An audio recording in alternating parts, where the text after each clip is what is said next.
a number of calls this summer about, hey, there's some kind of disease happening out in our corn that we haven't seen before, and guys that went out with foliar fungicides, well, found them to be very ineffective. Well, guess what? When it's a bacterial disease, foliar fungicides that control fungus are not going to be effective. All right, so this new disease that we wanted to talk about a little bit today is called Xanthomonas, also known as bacterial leaf streak in corn. Like Darren said, it is a bacteria, so the fungicides typically are not effective on it. However, that doesn't mean you shouldn't spray a fungicide anyway out in your field, because fungicides, depending on the one you use, might have some overall plant health benefits. If you can control the fungal diseases that are out there, well, that means that your plant is more able to fight off a bacteria.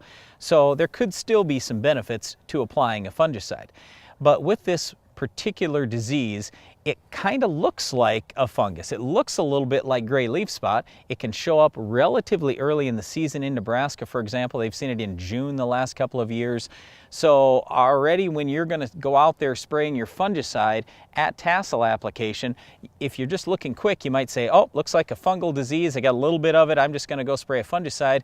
And no, you don't. So what we would suggest you do is take some leaf samples of whatever disease it is you think and just send it into the lab, send it into the university and say, hey, can you analyze this? Because if it is that bacterial disease, what do? I mean, there aren't any real good bactericides that are out there. Maybe you could spray a copper product or something like that. But the big difference between a fungicide and a bactericide like a copper product, well, the copper isn't going to go into the plant. It's not going to be systemic. All it's going to do is kill stuff on the top of the plant, and you have to have great coverage for it to do anything. Well, I think the big thing here is just eliminating as much stress as possible. So when you look at fields that have good balanced fertility, when you look at fields that don't have any injury from hail or equipment or whatever, and they have no other stresses, they can tolerate some of this bacterial leaf streak.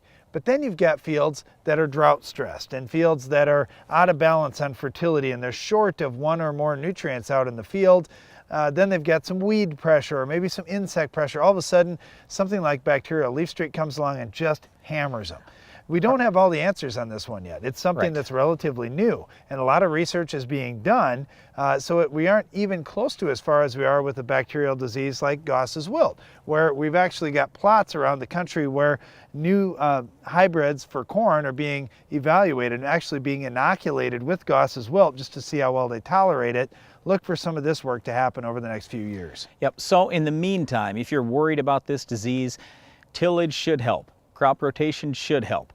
It's just unfortunate. You can talk to your seed provider. They're probably not going to know which ones are more tolerant and which ones aren't. So like Darren said, do everything you can to make sure your crop's in good shape for fertility, for other diseases, for weed control, bug control, everything possible, and hopefully it can tolerate any bacterial leaf streak that might show up. But one thing you can't tolerate on your farm is our Weed of the Week. We'll show you how to stop it coming up next.